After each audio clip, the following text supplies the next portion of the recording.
Hello guys, good morning. तर आज आपण जाणार आहोत सिंहगडावरती.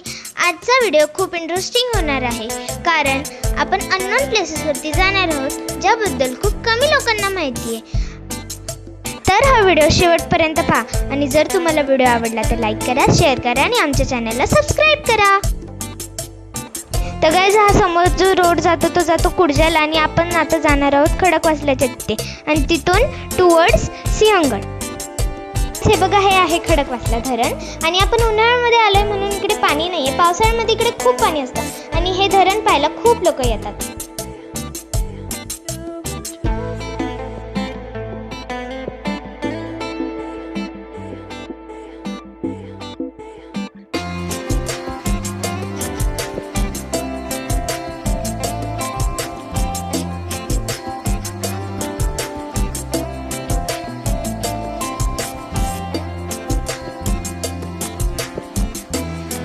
सिंहगड किल्ले इथे आलेलो आहोत, आणि इथे खूप वेडीवाकडी वळण आहेत, त्यामुळे आपल्याला गाडी खूप स्लो चालवावी लागते.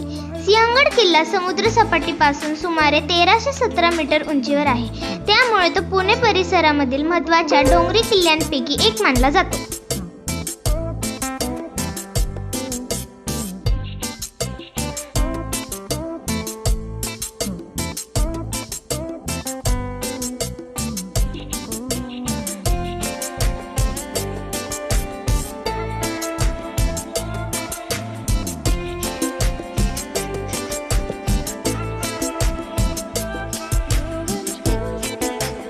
गाईज, तुमच्या सगळ्यांचं माझ्या रिद्धी रश चॅनलमध्ये स्वागत आहे. तर आज आपण आलो सिंहगड किल्ल्यावरती, आणि ते बघा, तो सिंहगड किल्ला खूप उंच आहे.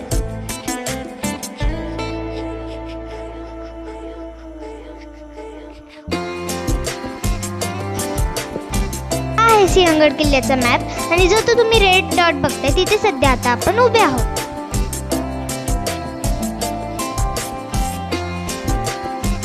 हे आहे किल्ल्याच्या आजूबाजूमधल्या गावाचे काही व्यापारी. हे खूप गोष्टी विकत आहेत, जसं की काकडी, पाणी, भुईमुगाच्या शेंगा, स्वीट कॉर्न, करवंद, अशा खूप गोष्टी हे विकत आहेत.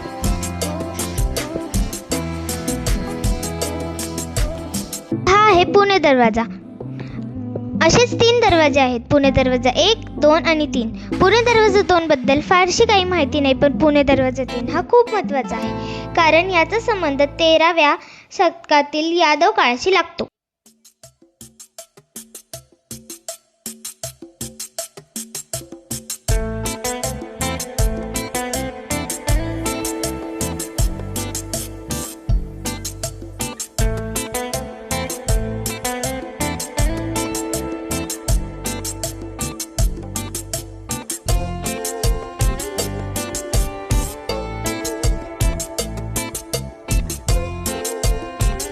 बघा, आम्ही स्टीलच्या बॉटल घेऊन गेलो आहोत, कारण प्लास्टिकच्या बॉटल्समध्ये किल्ल्यावरती घाण होते, आणि लोकांनी केलेली हीच घाण हे बाबा उचलत आहेत.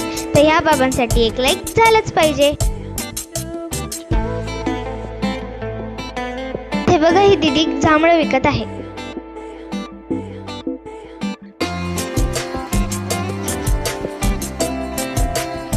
तोफखाना म्हणजे युद्धातील वापरल्या जाणाऱ्या तोफा, दारुगोळा आणि त्यांचे संचालन करणारे सैन्य दल.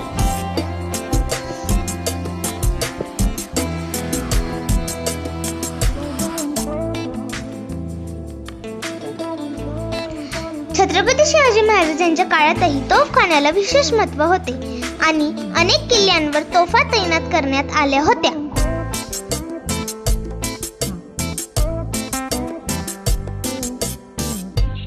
सिंहगड हा डोंगरी किल्ला असल्यामुळे इथे मोठ्या आणि जड तोफा कमी प्रमाणात ठेवण्यात येत असत. याऐवजी मध्यम आकाराच्या तोफा वापरल्या जात.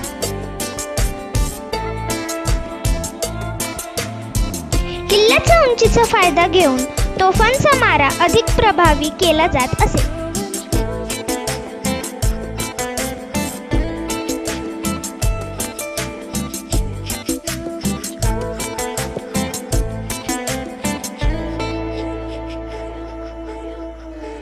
गाईज, ही झाली थोडीशी तोफखान्याबद्दलची माहिती. तर थोडंच पुढे गेल्यावर आम्हाला एक बुरुज दिसला, आणि त्याच्याजवळ एक डोंगर पण होता. मग मी त्याच्यावरती चढायचा प्रयत्न. प्रयत्न केला.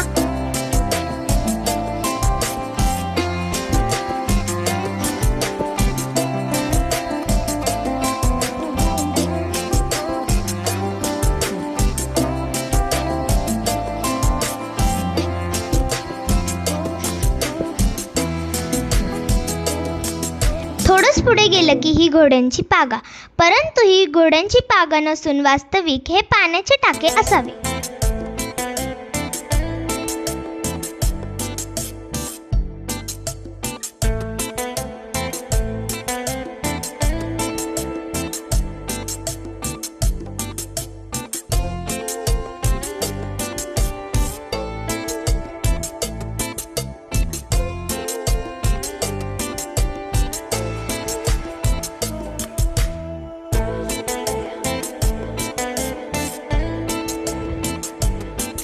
तर तुम्ही हे कॉलम सारखे जे खांब बघत आहात ते उभे केलेले नसून खडकावरती खड्डे खोदून तयार केलेले आहेत.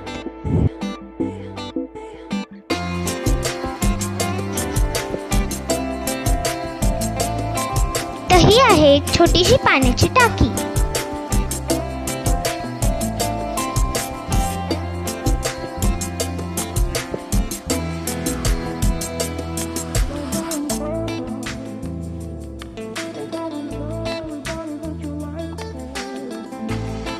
जेव्हा आपण लांबून सिंहगड पाहतो तेव्हा आपल्याला ते 2 टॉवर दिसतात, ज्याने आपल्याला सिंहगडची ओळख होते, ते म्हणजे आकाशवाणी दूरदर्शन प्रेक्षेपण केंद्र.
छत्रपती शिवाजी महाराजांनी कितीतरी किल्ले जिंकले तर काही बांधले, परंतु त्यांनी स्वतःचं नाव कधीही किल्ल्यावरती लिहिलं नाही.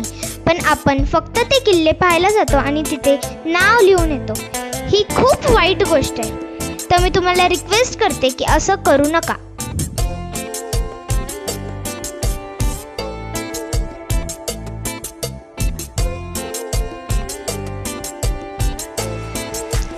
हे घर पाहिल्यानंतर थोडंच पुढे गेले की आपल्याला मोरदारीची तोफ पाहायला मिळते. ही प्रसिद्ध तोफांपैकी एक मानली जाते. मोरदारी हा सिंहगडावरील एका भागाचा किंवा बुरुजाचा संदर्भ आहे.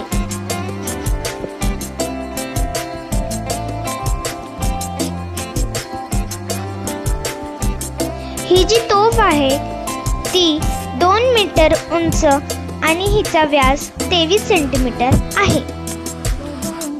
तर आता आपण पुढे जाणार आहोत टिळक निवासस्थानाकडे. येथे लोकमान्य टिळक विश्रांतीसाठी आणि लेखन करण्यासाठी येत असत. त्यामुळे या वास्तूला टिळक निवासस्थान किंवा टिळकवाडा असे म्हणतात.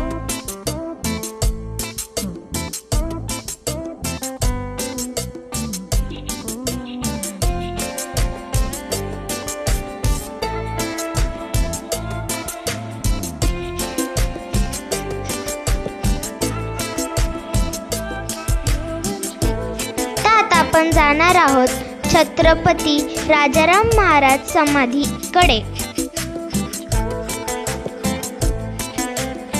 छत्रपती राजाराम महाराज शिवाजी महाराजांचे धाकटे पुत्र होते.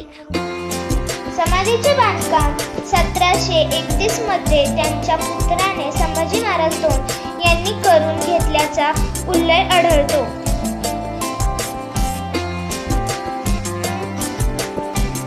आज सिंहगडावर भेट देणारे पर्यटक तानाजी मालुसरे स्मारकासोबत राजाराम महाराजांची समाधी आवर्जून पाहतात. तर गाईज, आत्ताच आम्ही काही फ्रुट्स खाल्ले आणि त्याचा कचरा आता आम्ही आमच्या सोबत घरी घेऊन जाणार आहोत.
सकाळी जातानाच आम्हाला काही दादा दिसले जे शिवाजी महाराजांचे मावळे होते आणि ते तलवार हातात घेऊन फोटो काढत होते. म्हणून आम्ही त्यांना रिक्वेस्ट केली की आमच्यासोबत एक फोटो घेताल का.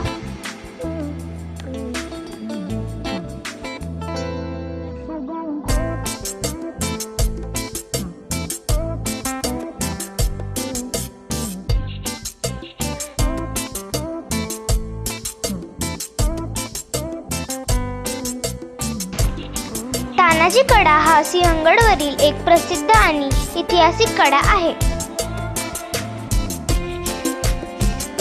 शत्रूला या बाजूने हल्ला होईल अशी अपेक्षा नसल्याने तानाजी मालुसरेंनी हा कडा निवडला. तानाजी कडाची वैशिष्ट्ये. हा कडा अतिशय उंच आणि सरळ आहे. किल्ला जिंकण्यासाठी अतिशय धाडसी लढाई केली होती. किल्ला जिंकल्यानंतर तानाजी मालुसरे यांना वीरमरण आले. या लढाईनंतर छत्रपती शिवाजी महाराज यांनी दुःख व्यक्त करताना म्हटले, गड आला पण सिंह गेला.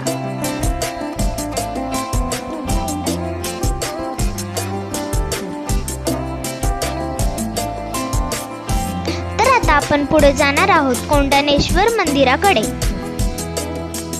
कोंढाणेश्वर मंदिर हे सिंहगडावरील सर्वात जुन्या धार्मिक स्थळांपैकी एक मानलं जातं. काही इतिहासकारांच्या मते किल्ल्यावर असलेले प्राचीन मंदिरातील कोरीव काम आणि अवशेषांवरून किल्ल्याचा इतिहास सुमारे 2000 वर्षांपूर्वीचा मानला जातो. सिंहगडाचे जुने नाव कोंढाणा होते आणि याच मंदिरामुळे किल्ल्याला कोंढाणा हे नाव असावे.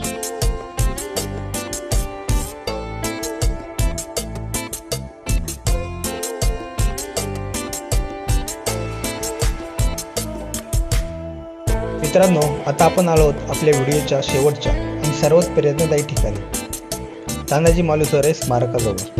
सध्या इथे एक बाबा उपस्थित सर्व मुलांना तानाजी मालुसरे यांचा शौर्यपूर्ण इतिहास सांगत आहेत. त्यांचा प्रत्येक शब्द ऐकताना अंगावर अक्षरशः काटा येत होता. स्वराज्यासाठी आपल्या प्राणांची पर्वा न करता लढणाऱ्या तानाजी मालुसरे यांनी कोंढाणा किल्ला जिंकण्यासाठी दिलेले बलिदान आजही प्रत्येक मराठी माणसाच्या मनात अभिमान जागवते. बाबा जेव्हा त्या लढाईचा प्रसंग सांगत होते तेव्हा असे वाटत होते की आपण स्वतः त्या रणांगणात उभे आहोत.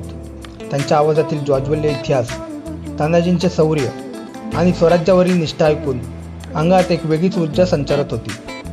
खरंच सिंहगडावर येऊन तानाजी मालुसरे यांच्या स्मारकाला भेट दिल्याशिवाय हा प्रवास पूर्ण होऊ शकत नाही. गड आला पण सिंह गेला या शब्दांमागील त्याग आणि पराक्रम समजून घेण्यासाठी प्रत्येकाने आयुष्यात एकदा तरी येथे यायलाच हवे. जय शिवराय, जय तानाजी.